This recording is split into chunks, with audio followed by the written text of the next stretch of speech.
Okay, this is the next episode on domestic violence. It's called When Love Hurts More Than It Heals. And it's also a trigger warning, so if you're going through this or anything, please don't watch it.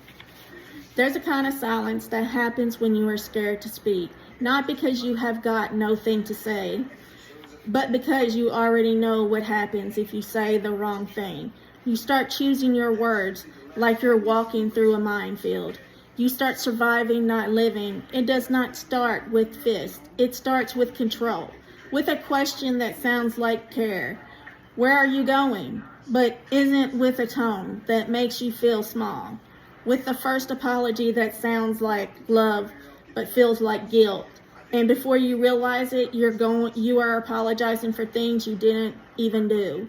You tell yourself it's just stress. You tell yourself they are tired or they did not mean it. You tell yourself every couple of fights, but deep down something in you knows this isn't love. This fear dressed up as love, and you are trying to make it and make sense because you remember who they used to be. You remember how kind they were in the beginning.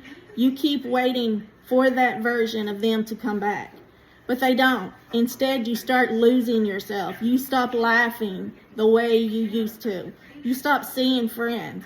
You make excuses for the marks. You hide your phone.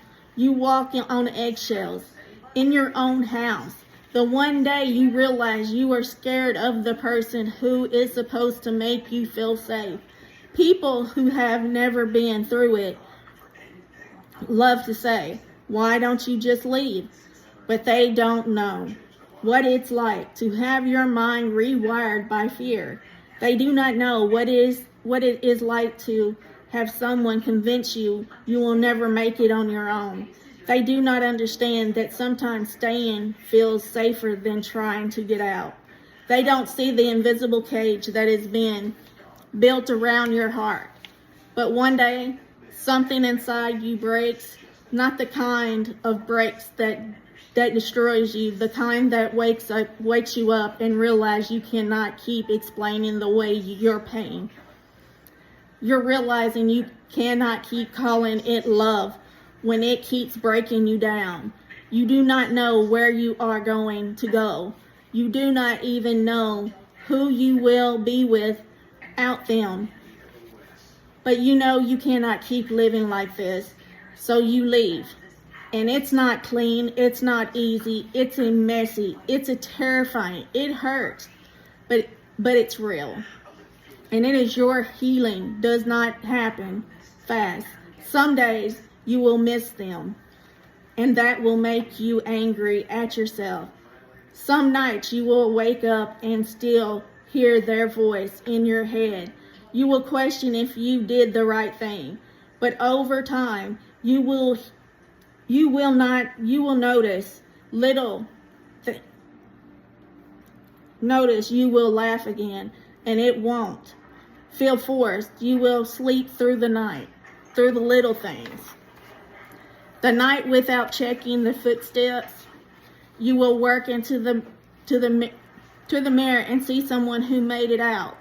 If you are listening to this and you are still pretending it's not that bad, and I want you to know, you don't deserve to live in fear. You don't deserve to live in fear.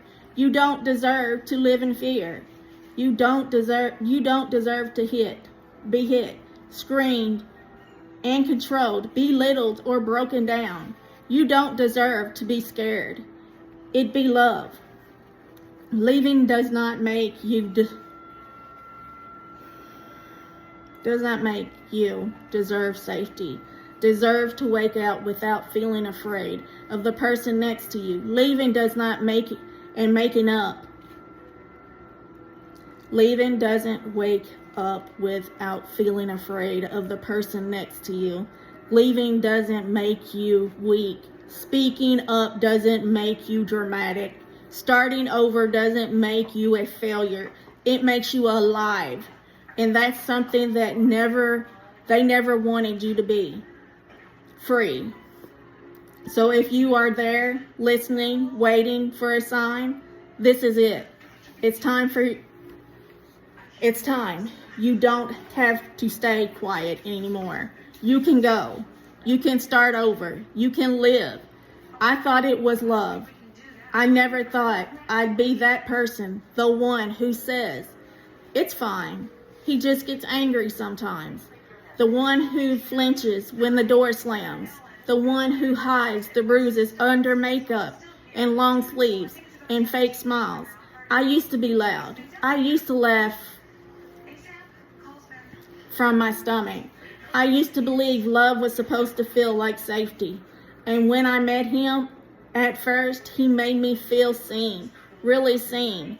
He would text me all day, ask me where I was, who I was with, and I thought that meant he cared. No one ever cared like that before. No one had ever cared like that before, and no one had ever made me feel the needed. But it changed.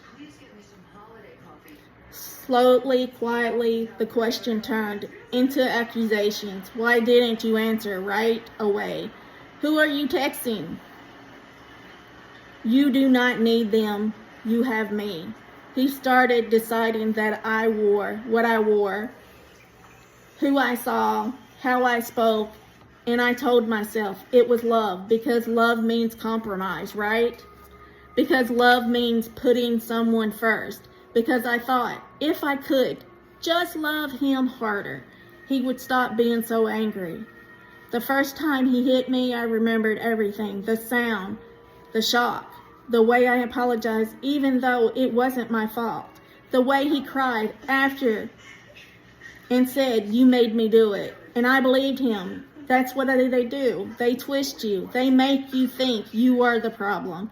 So you start fixing yourself. You stop speaking up. You stop laughing. You stop being you. I became small. I learned to read the tension in the air. I learned how to predict moods, how to move without being noticed. I lived in a house that looked fine from the outside, but inside it was a war zone. People asking why I stayed. Because I loved him. Because I was scared. Because when you are told over and over that you are worthless, you start to believe it. Because I thought, if I left, no one would ever want me. I remember packing my bag on one night while he was at work. My hands were shaking so bad, I could barely zip it up. My heart felt like it was going to explode. But I knew if I did not go, then I never would. I left everything, clothes, pictures, all of it. I just needed to leave with my life. The first night alone, I cried until morning. Not because I missed him, but because I didn't know who I was without him. I had to learn how to exist without fear, how to eat something without being watched, how to sleep without waiting for footsteps. It's been years now. Sometimes I still wake up thinking, I hear this voice. Sometimes it still catch myself apologizing for no reason. That's the part no one tells you though. How long it stays in you. How you keep healing for something that tried to erase you. But I'm still here. And that means something. It means I didn't let him win. It means love didn't kill me. His control did. And I finally understand the difference.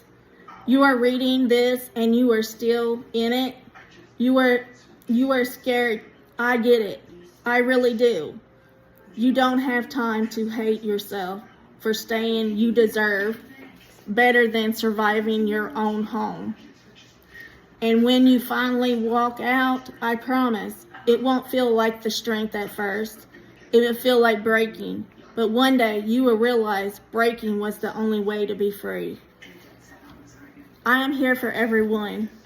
I've been through this, and I tell you, it was never easy. Never. But please, if you're going through this, please get out. Find a way to get out. Thank you.